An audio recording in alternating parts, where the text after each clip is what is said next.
Hey, thanks for joining me. I have to apologize to all, I don't know, three or four of my viewers who actually like these Tom Strong videos. I started out really strong with the Tom Strong series, and I talked it up, hyped it up quite a lot as one of the funnest, best comic series I've ever read. And I was, and I am, going to go through every issue.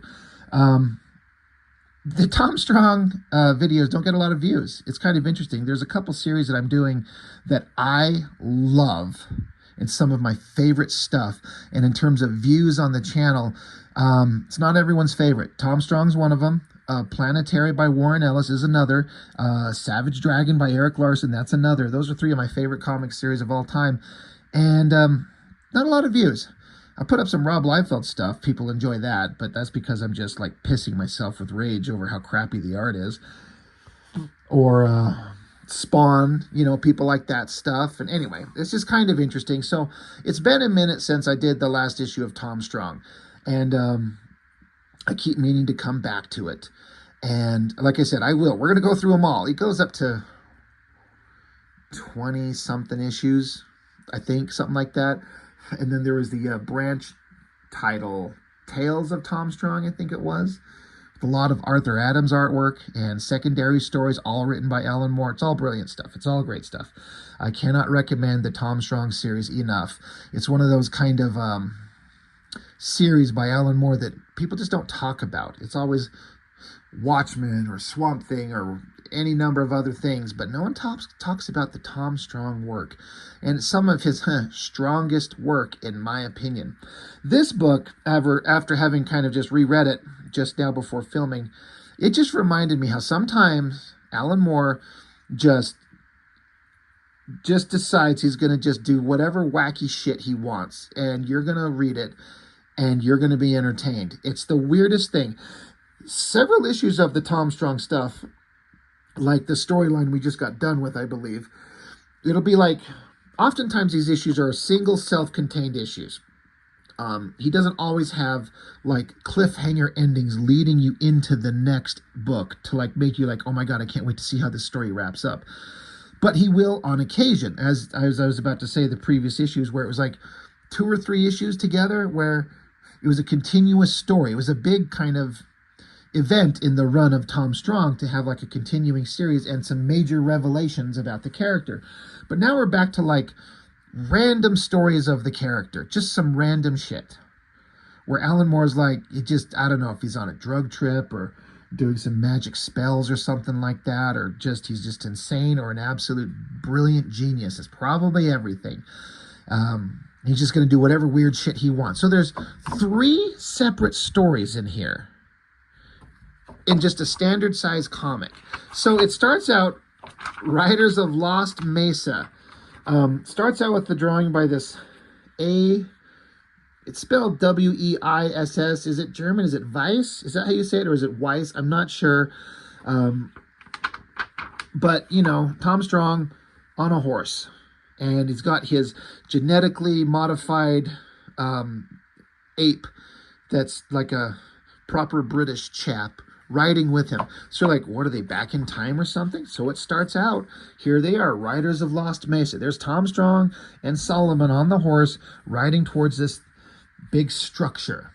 Now the text here says, the last faint stars were shimmering on the cold blue hem of the dawn as the 2 riders neared the Devil's Footstool. Up above, the folks at the prospecting settlement were rousing, groggy, hungover from the New Year revels of the night before. Below, the riders turned onto a narrow track that spiraled up the mesa to its flattened summit. 1850 looked like being one hell of a year. So we're like, so is Tom Strong and the monkey back in time in 1850? That's not out of the realm of possibility in this book.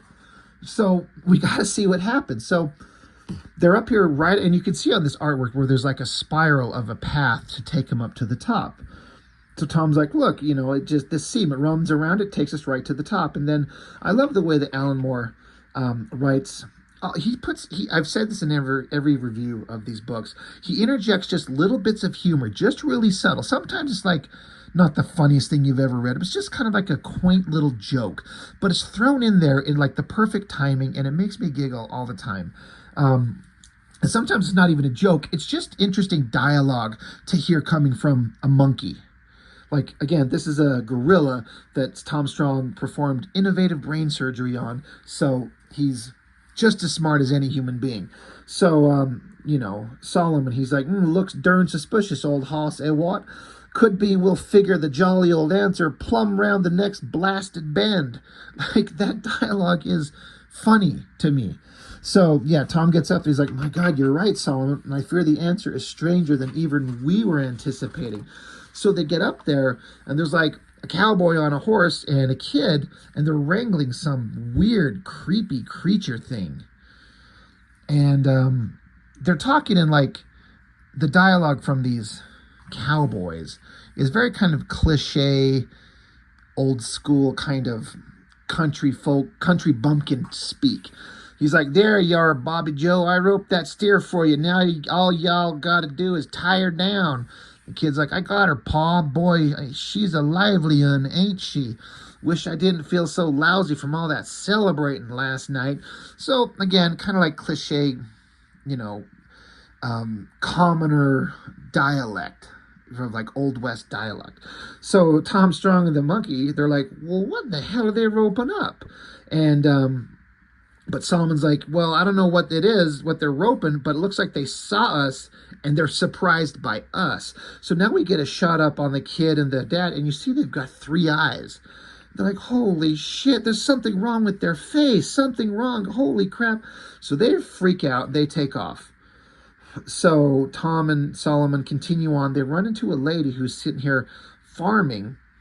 And they're like, what the hell is she growing? And I'll bring it up closer so you can see. They're these weird, it's kind of the same color as this creature that the cowboys were roping up. But there's some weird thing that she's growing there.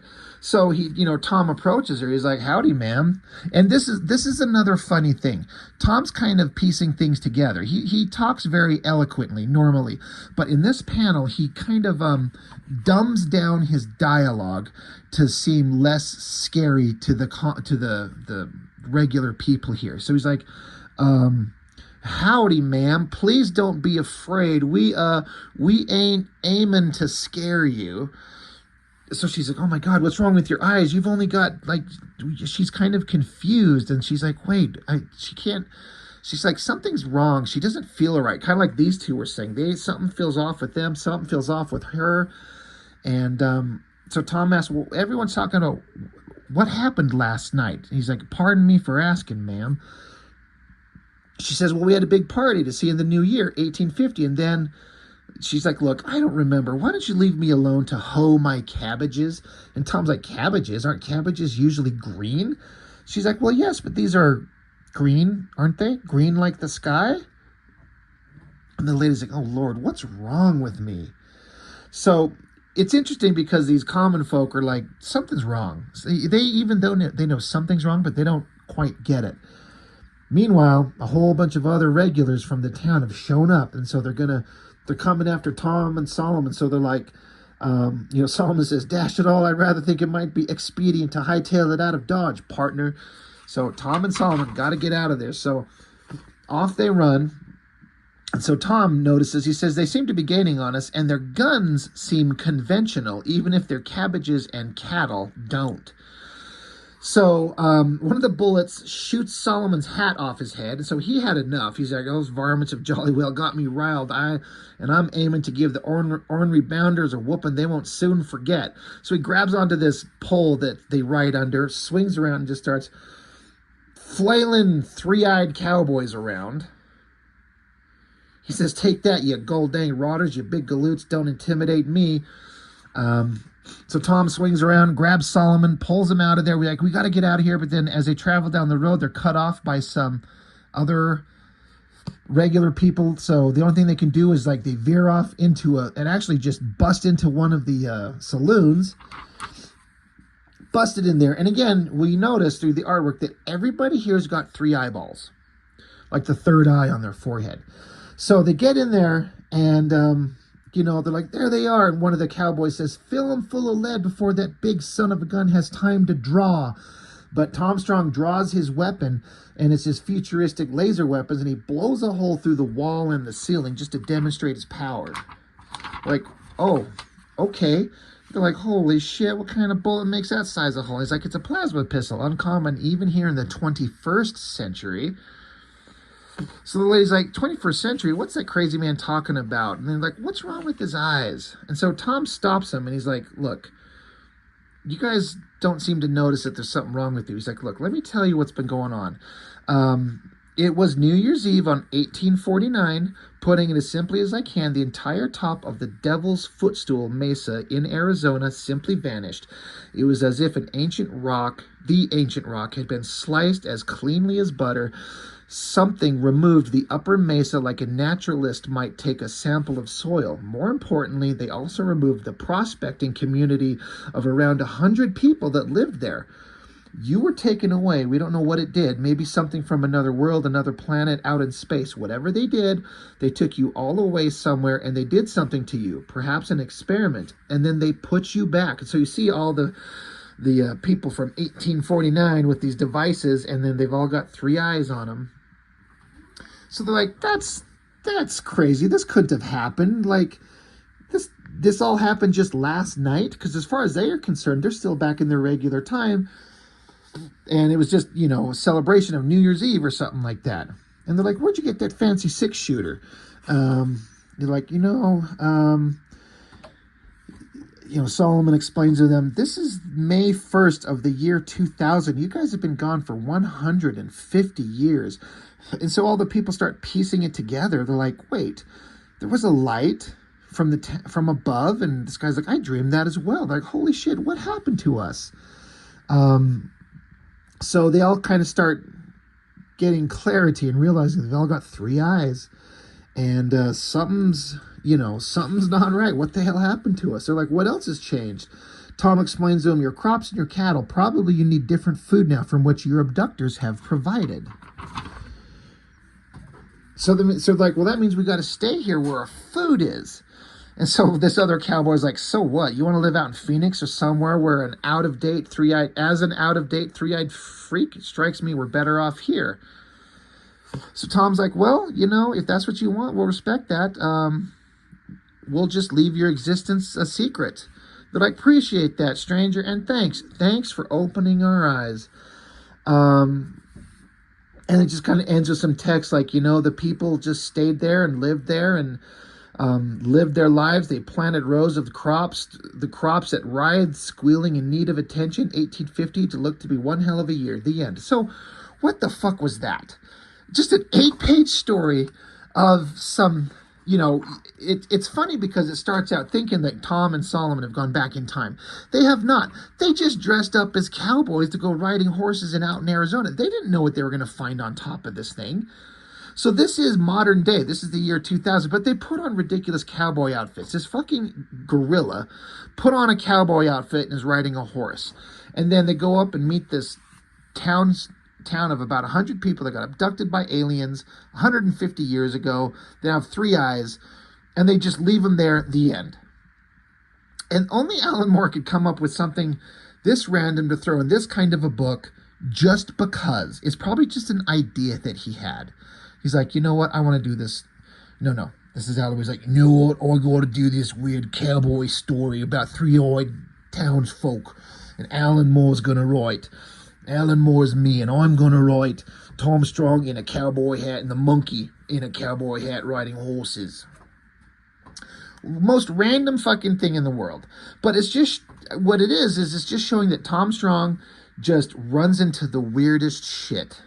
And it doesn't always have to go into like a violent kind of confrontation. There's a little bit of chasing, there's a little bit of shooting, but it just kind of ends with understanding and letting them be. And I actually like that. Next story, the second of 3. Tom Strong and the Strongman of America. The Strongman of America are a fan club of Tom Strong. It's really kind of like a, I don't know how to put it. It's like, Tom Strong is a comic book that we read, but in the world of Tom Strong, he exists as a real person, but all these kids read his stories in comic book form like we are reading the comic book now. And they're the fan club, and all these characters have been introduced. This Timmy. God, why is every kid named Timmy? In Pitt, the kid was named Timmy. In Cyberforce, the kid was named Timmy. This kid is named Timmy. Every fucking kid doesn't need to be Timmy. But Tom's like, hey, get away, run. The steely grip of these outmoded ideas of education is too strong even for me. So the kids are all running, and then it cuts back.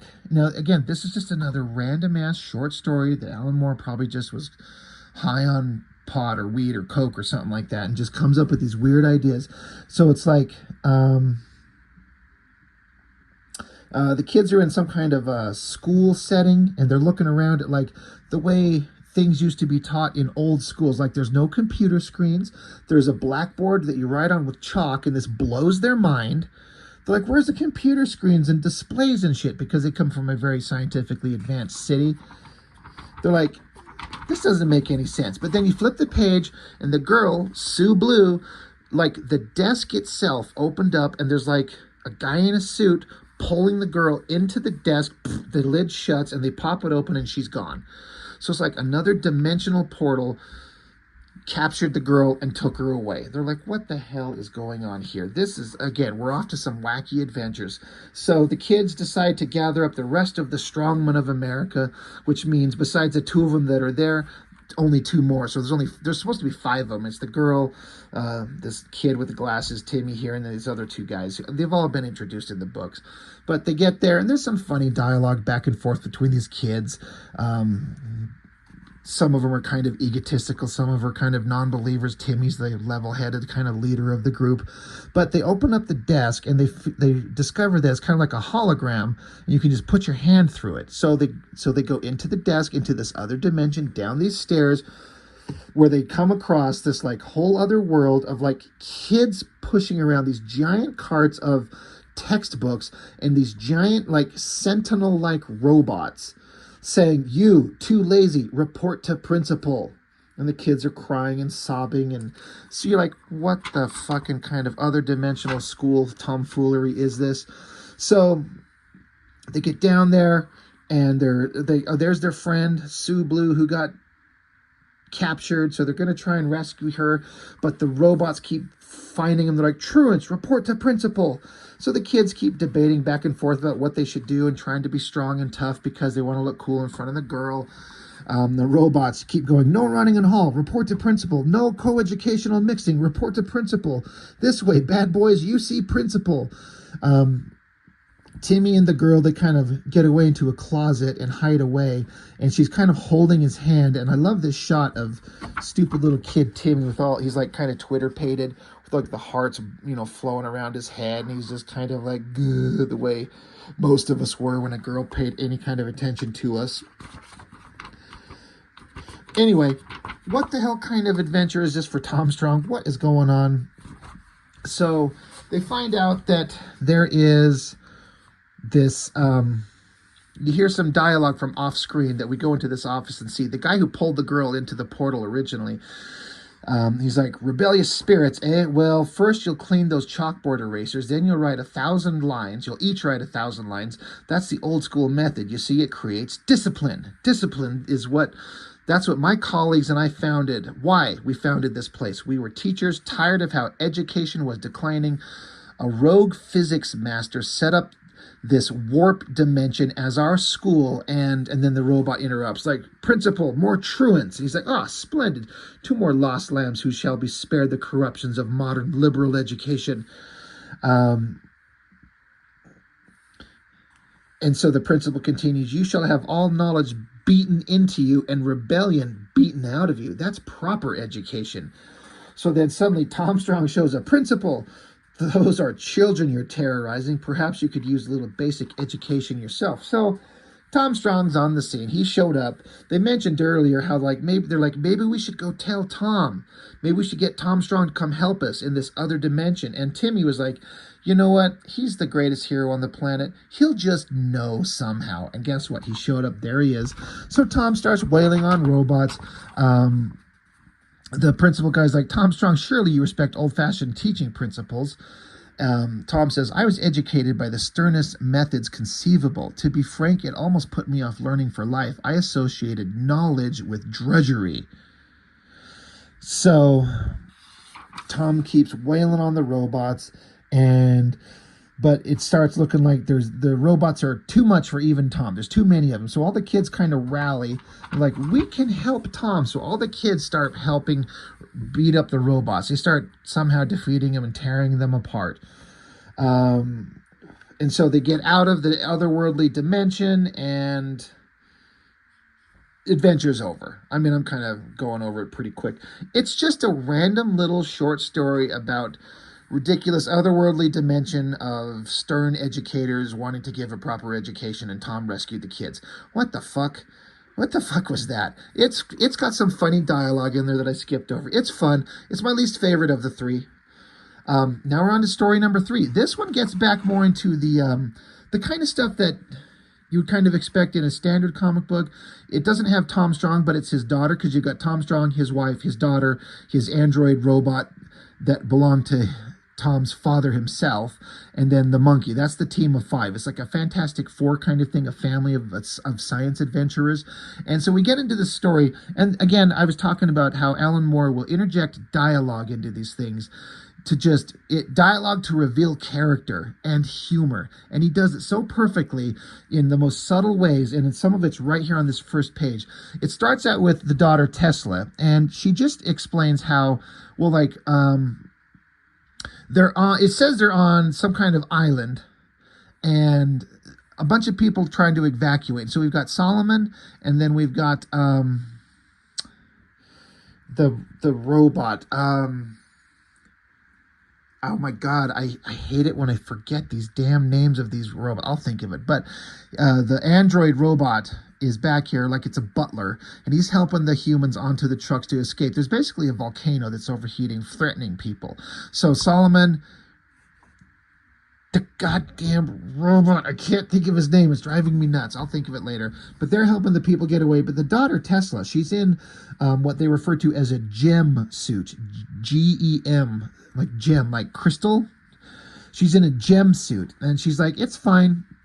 She has to use her tongue to push some buttons, which is an interesting kind of function. But she's like, yeah, I'm down here. The gem suit's holding up against the heat. I'm doing fine, but I got to go searching, so I might go offline for a minute.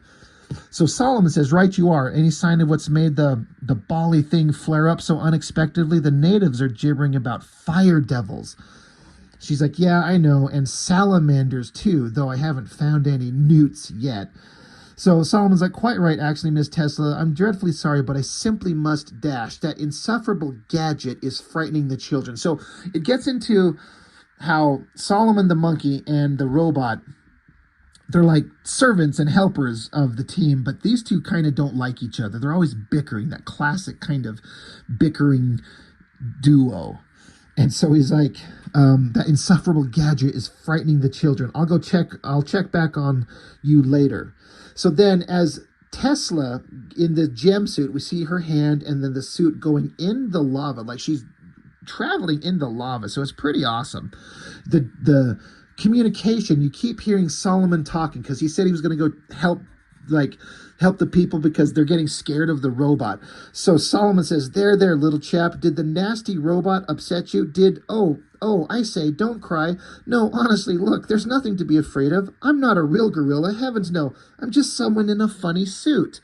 So I think it's really funny and clever dialogue that Alan Moore threw in there. It's just revealing characterization and humor through these two, and they're off panel, and it's just like the last little bit of communication that Tesla Strong hears before she goes into the volcano. So here we get to see her in this giant kind of like mech suit that she's controlling, and it's like a crystal structure that you can kind of see through. So she's walking around in the volcano, and then something zips across her. She's like, what the hell was this or that? It's like something's going on. So she just says, well, this will sound stupid, but is there somebody there? Hello, listen, I'm not. And then some fiery thing, a hand reaches up, grabs her, and tumbles her down, pulls her deeper into the lava. So now she's standing up directly in the liquid hot magma, and we see a couple of like humanoid burning figures, like obviously people that live in a volcano. She's like, what are you? And so then they speak, and Alan Moore crafted like dialogue that's an alien language that we can't understand. We don't get any translations, we just hear what they say. They say Shaktag, Dok Rexol Fenba, Swat Golak Pur, you know, they're saying things, but we can't understand it. So it kind of helps put you more in the scene, because you're getting like they're saying something, but we don't know what. So there's a mystery. So they're grabbing at her. She says, "Get the hell off me!" She's like, "Solomon, pick up. If you hear me, pick up these creatures. There are creatures living in the volcano, and they're hostile."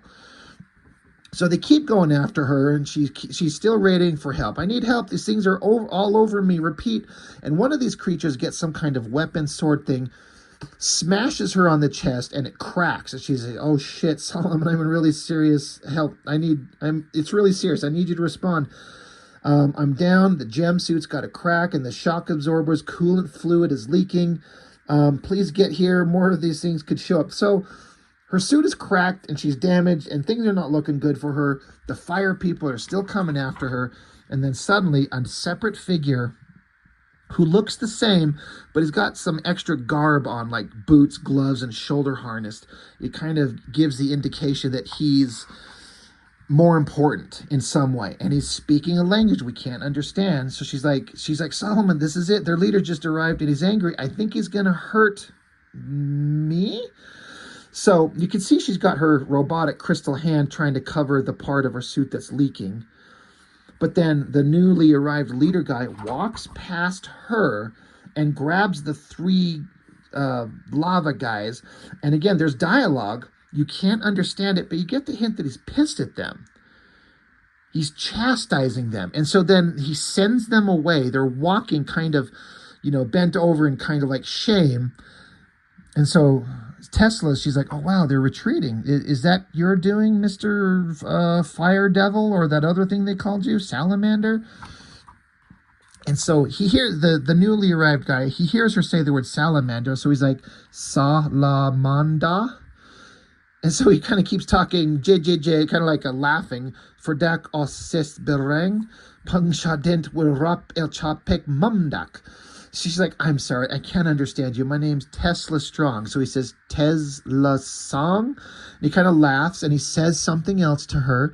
And then he reaches down and he kisses the crystal mask that she's looking out of. Just gives it a little kiss, and he walks away. So you get the indication that he was mad that his minions or his people attacked her for no reason. He sent them away. He tried to communicate, and he kissed the mask thing, and then we flip it over and he's just gone. And then I'll bring it up close so you can see, but on the part where he kissed the mask, there's a little kind of melted indication of lips pressed up against it. And then so she starts climbing out of the volcano, and communications restored. So it's Solomon up there. He's like, "Miss Tesla, are you all right? I got your message about the volcano creatures, Miss Tesla." And so she gets to the top. She takes the helmet off. She says, "Yeah, hello, Solomon. I think it's all over. The volcano's settling down." Solomon says, "Good show. What about those volcano fellows? What are they like?" And she says, "Hot, Solomon. Really, really hot." And so I got the indication that she was kind of flattered at this hunky fire lord that come down and kind of saved her and gave her a little romantic kind of overture there. And so she was kind of fascinated by him. And spoilers, we'll see that character again in future issues. And then down here it says, be here next issue for another torrid Tesla tale from Plus Tom and the Terror Temple of Talasia, all in Tom Strong #9. So there you go. Alan Moore just writing whatever weird shit that crosses his mind. And honestly, I kind of dig it. I kind of love it. Some issues he'll have, like I was saying before, he'll have kind of continuing stories, things that are a little bit more serious and a little bit more kind of standard adventure shit. But in between, he's going to write some weird, oddball, one-off things just to entertain himself, I would imagine. it's a really interesting, odd kind of approach to a comic book. But it's Alan Moore, and when he's firing on all cylinders, it's all gold. And I think this is one of the best things he's ever done. Not necessarily this one issue, but the series of Tom Strong. It just it's just really great stuff. And like I said, people don't pay attention to it enough. And I like to take the opportunity to show it off. So anyway, Tom Strong, issue 8. This is from the year 2000. So, 25 years ago. Brilliant work. I highly recommend it. If you like Alan Moore, seek this out. I don't think you'll be disappointed. Not one little bit. So that's all I've got for now. Thank you for watching. See you next time.